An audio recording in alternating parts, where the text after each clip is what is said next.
goal of this podcast is to help you break in and thrive in advertising. And we do that every week by sharing the stories and advice of those who are rocking it on the other side.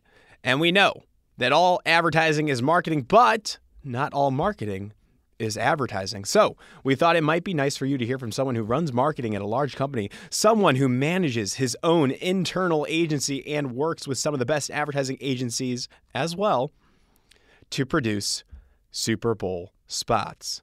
Over 7 spots in his life. Incredible. Casey Hurbis is the Chief Marketing Officer at Rocket Mortgage, the flagship brand within the Rocket Company's portfolio. He oversees all marketing initiatives for the company's in-house agency while driving new, innovative strategies to captivate the audience of the nation's largest and most trusted mortgage lender. So, under Casey's leadership, Rocket Mortgage has earned 2 consecutive #1 rankings atop the highly coveted USA Today Ad Meter. This is the leading ranking platform for Super Bowl commercials. In 2022, you might remember the company achieved the honor for an advertisement featuring Barbie, before all the hype, and actress Anna Kendrick promoting the benefit of finding and financing a home through Rocket Homes and Rocket Mortgage. Oh, and also in 2021, the company took home both the #1 and #2 spots on Ad Meter for 2 hilarious ads featuring Tracy Morgan. So Casey does a lot. In addition, he assists the marketing efforts for other successful businesses in Rocket companies, including the Rocket Pro TPO and Rocket Homes, helping to elevate these brands in their respective industries. His leadership helped Rocket Mortgage earn its place in Ad Age's Best Place to Work on the 2021 list. He joined back in 2017 after 24 years in automotive marketing, most recently leading advertising and communications for Fiat, where he successfully reintroduced the Fiat brand to American car buyers. So this is a fast and dense episode where we learn from the man himself on what goes behind crafting an award-winning Super Bowl slot. And if you listen, you very well might be one step closer to breaking in and crafting your own one day. Boom! Now on with the show. This is the Breaking and Entering Advertising Podcast, and as usual, I am your accomplice, Gino Schellenberger. Kick it, Mikey.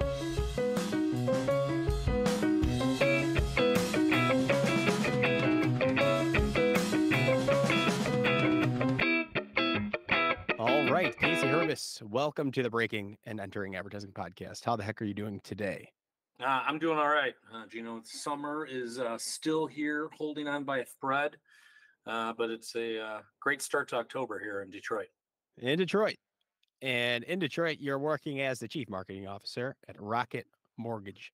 Not a car brand, right? I think Detroit has that history. There's no shortage of Detroit advertising jobs that are solely focused on automotive. And I did automotive for 25 years and been at Rocket now 7 years. So I've got had my long fill of an automotive life. Okay, so we'll talk about that. What else are we going to talk about today? I think we talked before.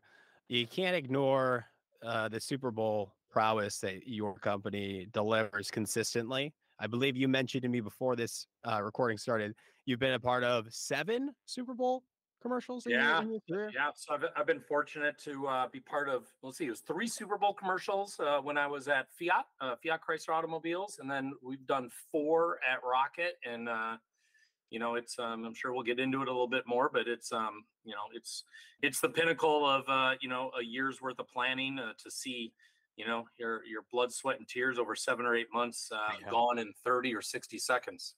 Yeah, and not cheap nowadays. I don't believe it's a cheap venture, money wise, but definitely a lot of impressions, and it seems to be pretty successful on your end with the ad meter.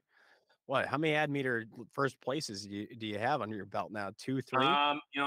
We've been fortunate in 2021 and 22. Our Tracy Morgan Super Bowl commercial, and then Barbie with Anna Kendrick went back to back number ones. The first time we did number one, it was the first time a financial services brand. If you think about ad meter, generally it's it's beer and soda and NFL, Google, and it was the first financial brand since 1989 to win ad meter. And there's only two other brands that have gone back to back like we have. I think it was Pepsi and Doritos. So it's a pretty good company to be a part of, and that's what gets us excited about jumping in a Super Bowl with big ideas on the world's biggest stage. Right. Yeah. And, I'm on the other side of it. One of the agencies pitching for it, it's always fun and brings so much energy to any creative agency when there's a Super Bowl pitch underway. So I would love, I think we should definitely talk about what it's like on your side, maybe some of the stresses behind it too, and what you're looking for. Because how many pitches or how many sample pieces of work are you going through and reviewing for one Super Bowl spot? Yeah, great question, Gino. So based on my experience and what I've been a part of over 7 Super Bowl campaigns, it generally, when we'll start off with upwards of 150 ideas. And all over the place from like different agencies, or is there consolidated? Everyone's going to approach it a little bit differently.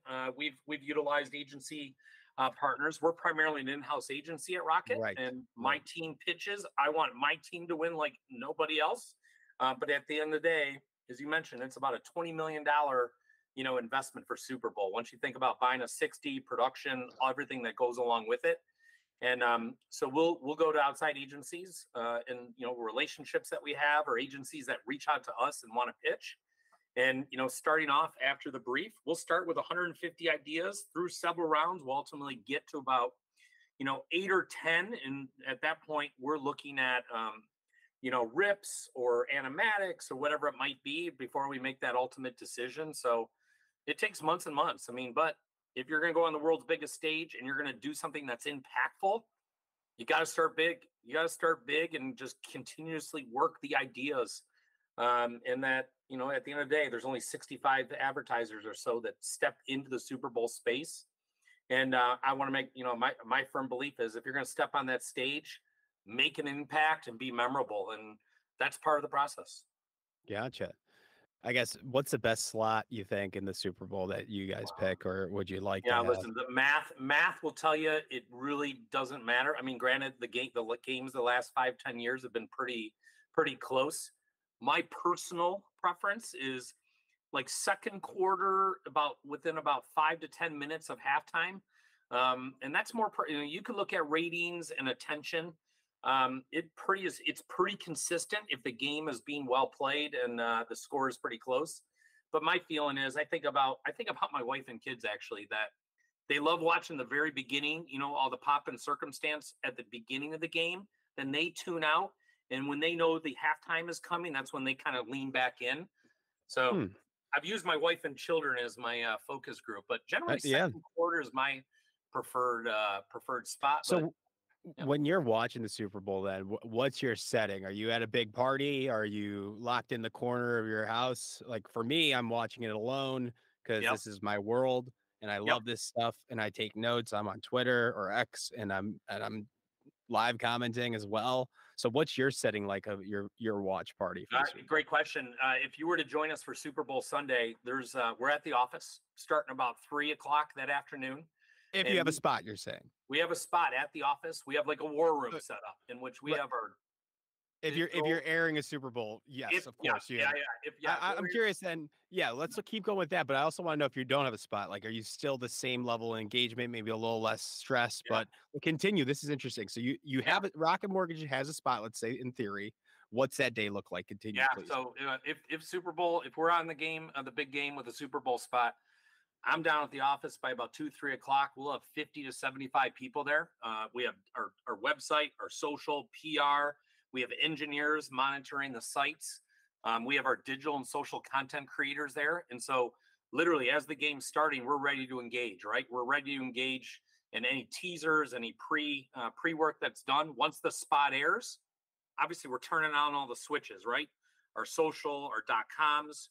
We're real time commenting back and engaging in social spaces. We're Yeah. obviously using the platform of the game to do it. And I usually don't put my head down in the pillow until about 3-4 o'clock in the morning, and then wake up the next morning and see what America has to say. And if we're not in the game, quite honestly, this past year we were not in the game, and that I'd been part of 4 Super Bowls in a row, and I decided to go to the game. I got to be Oh, honest with you. nice. I didn't watch any of the spots until the day after, and I usually don't enjoy the Super Bowl if we're in the game. I'm working, and so this past year we were not in the game, and I said, you know what? I'm going to the game, and I'm going to enjoy the game as a fan, and I'll be the the armchair quarterback on Monday morning with the rest of America. Yeah. Yeah. And I want to get into that, I guess, the post Super Bowl coverage. We know the ad trades are all over this. Everybody's got their 2 cents. It seems like every thought leader, every chief creative officer has something to say. Yep. I guess, how do you measure success? Is it the ad meter? Is it the Super Clio? I'm sure every publication has their favorites. Is there an effectiveness measurement that you go to your shareholders or your boss, whoever that might be, and say, and they say, good job to you? What's that evaluation look like? Yeah, great question. So a couple of things. One is, from a creative standpoint, as I mentioned, we firmly believe, like, if we're going to go and invest this type of money and the time, we want to quote unquote win the Super Bowl. And so ad meter for us, the USA Today ad meter has always been that benchmark of something that we look at. There are other, obviously, as I think about Ad Week and other publications that cover it, YouTube Ad Blitz, for example, is another one. But we focus on ad meter as we'll call it the Critics' Choice Award. And then ultimately, you're going to spend that kind of money, you better be driving business impact. So what we're trying to also, a KPI that we measure is, what is our site traffic? What is that engaged traffic? Not just the day after or a week after the game, but how do you create maybe a new sustained, site visit and engagement with our brand online. And then, those are 2 of the main KPIs that we gauge as we enter the Super Bowl. And and then above and beyond that, obviously social sentiment, PR, and what is our earned media. Fortunately, going back to back number 1 at USA Today ad meters garnered a lot of earned media and positive sentiment, which is fantastic. I mean, we all know the case studies of brands that they woke up the next morning and it was, a dumpster fire of negative sentiment, or Sure. a board wasn't happy with the result, or whatever it might be, and or social faux pas. And obviously no one wants to be in that situation. Right. How many podcasts have you been on, or how many times have you had this discussion? I love doing, a number of them, but I will tell you, Gino, I love talking about it. And that, Okay.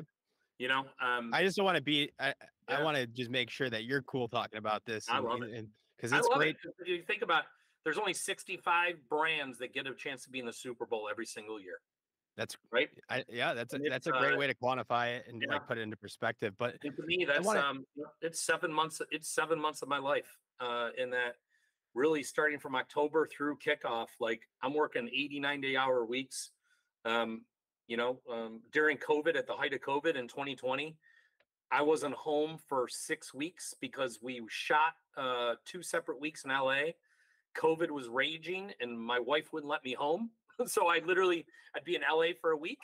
And this is back COVID, when if you were traveling, you were supposed to quarantine. And I have younger children, and I was in LA for a week, came home, and I went and stayed at a hotel for a week, went back to LA for another week, came home for another week. So I didn't see my family for a month. My goodness. Because I was focused on, in doing the right thing on behalf of my family, obviously keeping them safe and healthy. But we had a Super Bowl to deliver. So like a couple of times, I literally, these are stories to be told, but on a number of occasions, I would literally drive. I'm pointing out my window here. I would drive by the house and talk to my kids who were standing on the front porch, and I was, out in the street in my car, over the course of that month, because I wanted to see my kids, but I wanted to make sure they were being, they maintain their safety and health. Yeah, I mean, you're definitely sacrificing, for the great work. I mean, it takes a lot on both sides, the creative side and your side. It seems like, and your Yep. team works tirelessly. I want to just kind of break up this conversation a little bit here and do some quick Yeah. fire questions, if that's Let's okay. do And it. then we can get back into this kind of like have a little fun here, a little quick fire. So just some basic questions. What do you prefer, coffee or tea? You know what? I'm not a huge caffeine guy. I'm gonna go with diet, but you know now I was a big Mountain Dew guy. Now I'm into tea. Okay. I You're into tea. Super Bowl. What would you rather watch on in a perfect world, the game or the commercials? Commercials. In 3 words, describe the pressure of creating a Super Bowl ad. Who? Butt clenching and panic. Butt clenching panic. That's the Those are soundbite. three. I mean, it's a hyphenated one, so but we'll count that as two. But butt clenching and panic. If you were to go on a road trip, who would you rather be your road trip buddy? Anna Kendrick or Tracy Morgan? Hands down, Tracy. How many? One of the nicest, funniest, like genuine people you could ever meet. I love that. Anna was great too, but Tracy for sure on a roadie. And if you, I want to describe the Mortgage Classic's impact on Detroit in just one sentence. So there's a little bit of switch up here. So maybe there's some context that needs to be brought to light here. In one sentence, Yep. making a discernible impact on the communities that we serve. Rocket Pro, Rocket Homes, Rocket Mortgage. If they were movie genres, what would they be? Oh wow, Rocket Pro. That would be Rocket Pro would be a movie. I'm gonna go Bull Durham. Rocket Homes, Home Alone. All right, that's an easy one. Rocket Mortgage, Avengers. There we go. If Rocket Mortgage were a superhero, this is crazy because you just said that. What superpower would it be? What would they have, Rocket Mortgage? Changing the world. So maybe I'm gonna go a little Tony Stark Industries. So I'll go Iron Man. And what's your favorite charity passion project right now? Oh wow, I have many of them. Both of my children are adopted, so I'm very close with an adoption agency called Bethany Christian. And in my younger years, and I still have a lot of passion for this organization, but Big Brothers Big Sisters. Now pick one of those, and how would you pitch someone to support one of those charities? Big Brothers Big Sisters, literally taking an hour out of your time every week. We'll have absolute, no doubt, positive impact on a young man or a young woman's life forever. I love it. And now Spartan football. What's going on? Not in good. 3 words. 3 words. Unfortunate circumstances and perseverance. All right. That's enough of that. But great job. That was fun, right? Yeah. Put you on the spot there. Break up right. a little bit of stuff right there. So we talked a little bit about Super Bowl. I guess what else do people want to know about? How do you pick the agency? I guess is it the best idea? Do you work with the agency later on? Does this if the agency sells the Super Bowl slot and you produce it and you make it, you air it, it goes well? Does that open up the doors for more creative projects down the line? Is there an AOR that you guys have, or do you have multiple agencies kind of doing different things? Yeah. So at Rocket, we have an in-house creative team. So I have 100 team members that we service over 12 of our fintech brands within the Rocket company's portfolio. So outside of Super Bowl and the multicultural work we do for our Black and Hispanic audiences, all the creative that you see from Rocket Mortgage is developed in-house. In the cases where we've worked outside with outside agencies, we've done 3 of our spots with High Dive, a great shop right in downtown Chicago. And then we have some relationships with multicultural agencies, Marca out of Miami, UWG out of New York. And that, we'll work with the agencies on project-based stuff. And that, again, generally, we'll produce over 25,000 assets, 1,400 videos on an annualized basis with Rocket, and that is primarily all in-house. And that it's creatively developed. The strategy, the creative development, and the production is all in-house, and with, again, those exceptions of being big moments like Super Yeah. Bowl and our multicultural work. Are there any other big moments other than those two that you usually will have an outside agency help out with? Yeah, Any great events? question. Yeah, in the past we've worked with outside agencies, like for movie partnerships. In the past, we've been partners with Star Trek, and then we did Avengers. Ironically enough, Infinity War. We Oh yeah. worked with an outside agency, and so and it's not a matter of if, but when we have the chance to work with a movie studio again, we'll open it up to outside Do agencies, because I think it's a Does your very internal agency, do they get mad? You said that you open up, they can yeah. pitch, right, for the Super Bowl, so they probably understand like this is high stakes. You're kind of looking, I'm sure, for the best idea, and sometimes the third party Yep. fresh idea can win that, but you're not shutting out the internal agency. You're saying for these big moments, right? You're Yeah, just looking for the absolutely best not. idea that's meeting all the criteria that we've already talked about. Is that fair? Yeah, best idea wins. Again, when Best you're idea making wins. that type of investment, you have to have the best idea. And again, there's nobody that hopes that our rocket agency wins a Super Bowl pitch more than myself. Now, So the they're good always news, going to be in a middle round, right? They're always going to get some, like, if they the have a last good idea. yeah, the last 2 years of the last two Super Bowl spots that we did, Gino, the rocket creative idea, if not two of them, were in the final 4 or 6. Oh, So great. it's and we've worked with High Dive in the past few years, which is a smaller, medium-sized shop. And so when we've worked with High Dive, our creative team literally is almost the second unit. Right. The digital, the social, the behind the scenes, So you a kind of lot of the reduce some of the talent. scope on high dives or whoever that agency is and feeding back to your internal agency. So Yep, kind of a yeah, win-win there too yeah. as well. We bolt on. We just don't create a 60-second Super Bowl commercial. Generally, a lot of our ideas, or actually all of our ideas that we've done for Super Bowl, are campaignable. And so that's where our in-house agency bolts Right. on very nicely. It's just not the I'm 60. almost How do you continue that? hypothetical. If the internal agency sold the big spot, would you have a third party agency come in and help support? Because it's just bandwidth, right? I'm Yeah. I'm I would imagine you might need to call in some extra Yeah. I help. mean, I'll be vulnerable and real talk is that was there was an idea 2 years ago that it was one of our finalists, and that was the plan, was if we were to win it, if the Rocket Creative team were to win Yeah. it, we would bring in, external, like Just production company, and you got to help support because help these help people are support. probably going to go crazy, right? Yeah. Work them. Who's judging? Like who in the final round? Like you said, you got 4 ideas. Who's making the calls? Is it just you? Who's like, what's the team look like on the? Who's stamping it? Yes, this is it. Yeah, great question. So in the past, generally, our creative director and myself, we pitch the ideas and we take them to our chairman and our CEO. And then what we've also generally done is I'll take the ideas to our executive council, which is our Rocket team members, like our executive leadership, of which we ask for feedback along the way. But ultimately, we'll take 4 to 6 ideas in. We have a recommendation, and generally we align on that recommendation. I mean, there have been some behind the scenes stories, obviously, how you land there, or you had one idea and then maybe the talent or it was cost prohibitive at the end of the day, or timing wasn't on your side.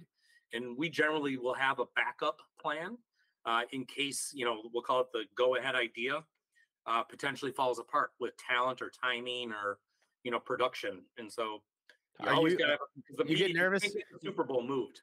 Do you get nervous when you have to pitch it to the executive board? Are you excited? What's Um, the internal?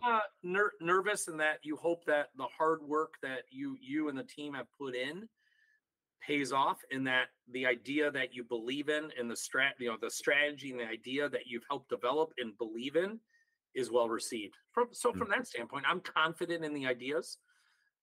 Is what I always say. Gino, I will never put an idea in front of somebody if I didn't believe in that it was the right idea. And that's why you're in that role, and they trust your opinion. Yep. You got to be confident in that. I think that's a good lesson for all of our aspiring advertisers listening and marketers, right? If you get hired as a junior, you got to be confident in your ideas and when you're pitching them. And if you believe in them, you work really hard on it.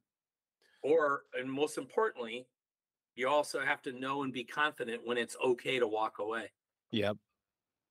It's hard for people when they just start off. They get so married to the idea, and then Of course.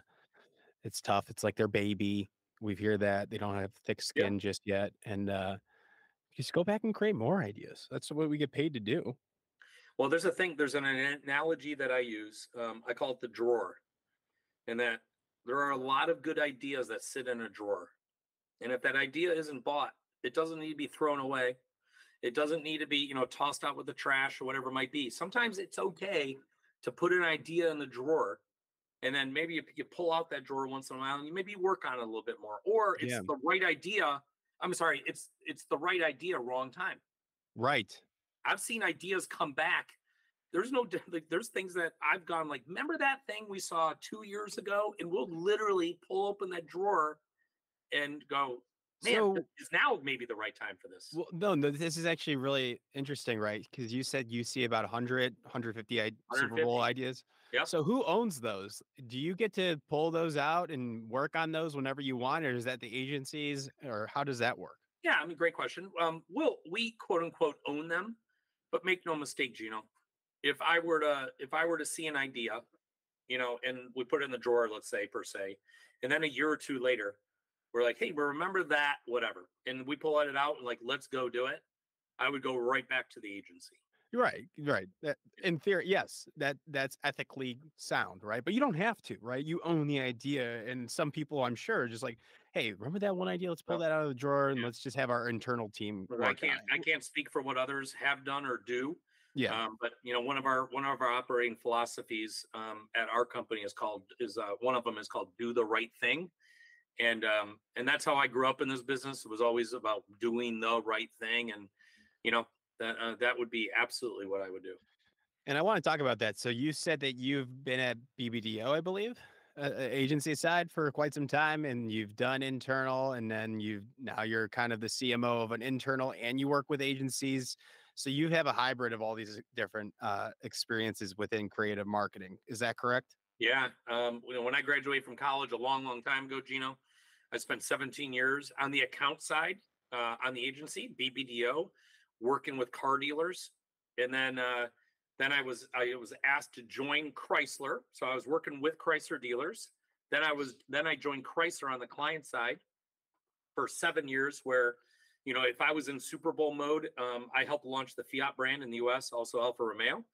Um, if I was in Super Bowl mode at Fiat Chrysler Automobiles, I had 15 agencies around the table, right? If we had creative, digital, social, t-shirts, .com, uh, experiential, whatever it might be. And then here at Rocket, I have the best of both worlds. We have 250, 300 team members in our in-house agency. So what I tell people, I spend half the day being a CMO over 12 brands in our fintech portfolio, mortgage, homes, loans, etc.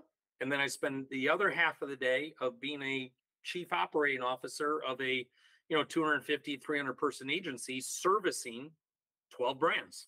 So I'm presenting plans, media, creative, strategic go-to-market plans to CEOs or P&L owners of our fintech brand. So to me, it's the best of both worlds. No, yeah. Do you think every large brand should have this hybrid model of internal agency and then also calling in a third party agency? You think that's the right balance? You've been on both sides here. Yeah. Would you say that's your recommendation to the other CMOs out in the world? I get asked that a lot, of how I feel about it, and I will tell you, I love having the in-house agency, in which if you were a client and you were in Gino, you were to say, hey, listen, I work with 15 agencies, I'd be like, that's insane. Should think about where can you start small, where is the right place to maybe start small with an in-house agency. Maybe that's some below the line work, some digital and social content, performance marketing, and then eventually build yourself up. Of which, again, outside of brand planning, brand media planning and buying, and Super Bowl or movie creative, everything's in house at our place. So now on the flip side of it, what I always say, my biggest fear about running an in-house agency is that I will get ideas or thinking that only I like because they know what sells. And so my biggest fear, and that's why I tell the creative team, is make me feel uncomfortable. if you're not making me feel uncomfortable or I'm not forced to look over the edge, we're not going to win together. Yeah, there's safety in house, right? That's what we Very, learned about in even too undergrad. safe. That's what we learned, and I don't know if that's necessarily true nowadays and how you combat that, but it sounds like you're that's your take on it. And the thing that I've learned in this podcast is it's always best to start out agency life. You please correct Absolutely. me. This is why I tell people, correct me if I'm wrong. You live this, you manage both now. Is the best route to go if I want to be an account executive or a creative director, art director, something, whatever in advertising? Is it best to graduate and then break into an agency and then perhaps try out client side 5, 10 years later, maybe go back? But is that the correct route to go, agency and then client side? Or do you see value looking back at your career? Maybe you would start client side, maybe then you would hop agency side. What is the right break-in strategy in general? It's not, stories are different for everybody, but what would you do? Yeah. And so my advice, and I have the chance to talk to a lot of young people. You just said you had spoken to Michigan State students. I speak to students a lot. I get asked that question a lot. And my advice is I wouldn't trade my agency experience for anything. In that I really honestly believe that the best clients are made from those that have had agency experience because you understand the inner workings, the dynamics of an agency. In which, or so what I recommend to younger people coming out of school, one is agency or an in-house agency. Yes, this Um, is what I was going to follow up and ask you yeah, about because now there's in-house agency in-house. Yeah, where there's multiple brands. You have 12, correct? yeah, we have 12, and literally, you can, like what I encourage young people to do is if they join us out of school, is like, hey, if you're in media, that's fantastic. Learn everything you can for a year or 2 years, whatever it might be, and then if you love media, stay there. If not, now let's move you over to, like, we'll call it account, or maybe it's strategy or social, whatever it might be. And so I really encourage Interesting. younger people when they join us to Do you think there's try more? different areas. Do you think it's easier to be more mobile and mobile and transition within an in-house agency rather than a creative like third-party agency? For me, I've Mhm. always thought it's hard to do that. Once you're in a advertising agency, external third party, once you're a strategist, it's pretty hard to go into account or. But is it easier in-house? It all depends on the size and the scope. Again, we have 250 team members, and so the That's ability incredible.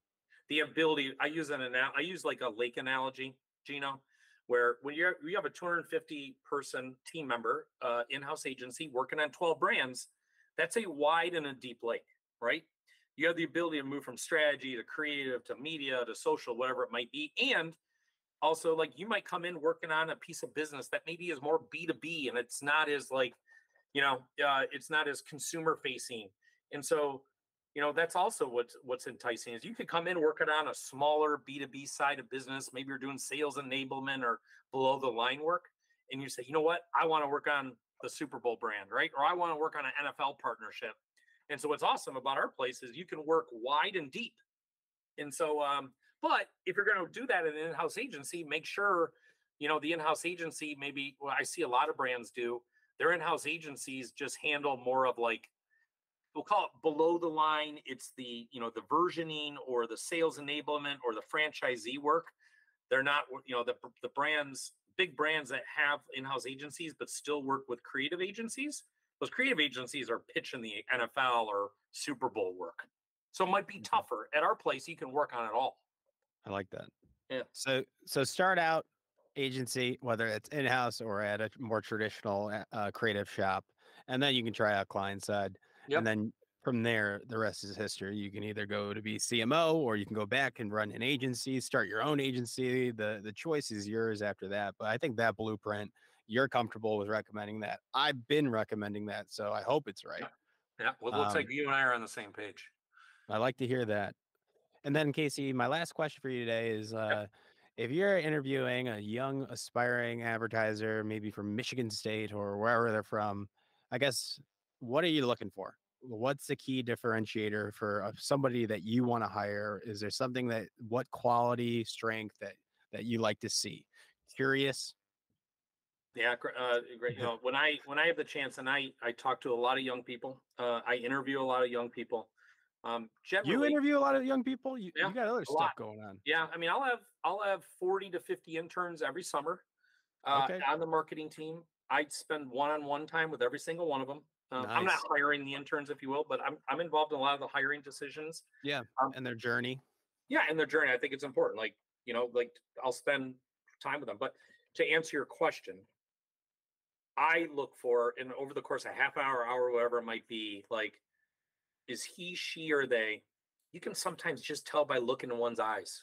Like, do they have the passion? Are they curious? Are they going to have the right mindset coming in of like wanting to explore and try different things? At the end of the day, Gino, we are in the interpersonal communications business. And what I Okay. tell interns all the time is they join us for the summer. Like, I hate to give you a cold dose of reality, but you're going to find that sometimes life does not progress much past eighth grade, which, you know what? Yeah, you graduate from college or you're in your professional environment, but guess what? There might be little factions of people, right? And there might be some drama and there might be some folks that don't like each other. Like, you've got to learn about, conflict, the art of selling, the art of compromise, being there for one another. I firmly believe, even though we live in such a data heavy driven world, this business is still the perfect blend of art, science, and courage. Love that. And so I'm looking for people that like can embody all three of those. When does your internship go live? When can people? We just started, meaning Just like started. we're starting to look. It's I'm freaking starting to. October 2nd. It's October 2nd, but we want best of the best, so we've opened up opportunities for next summer already. Look at that. And then we'll go through that process. I generally try and select my personal intern for the summer come Thanksgiving. You got your own. Yeah, Yeah, oh yeah, I love it. I usually have one or that's two got to every. be the best intern, right? I'm pretty. I don't want to Yeah, sound conceited, but it's a you're gonna damn pick the good. best. It's a damn good experience. You will, and it's You're important gonna to me work that them, my, but my you're summer gonna learn. interns, they see the good, the bad, and the ugly of what my job entails day in and day out. However else are you supposed to get the real experience unless you see the highs, but you also experience the lows? I mean, things that people don't generally see. They're behind the scenes stuff, but I want to make sure that my personal summer intern gets the full spectrum of what it's like. I bet you one of the intern this summer will be a breaking and entering listener.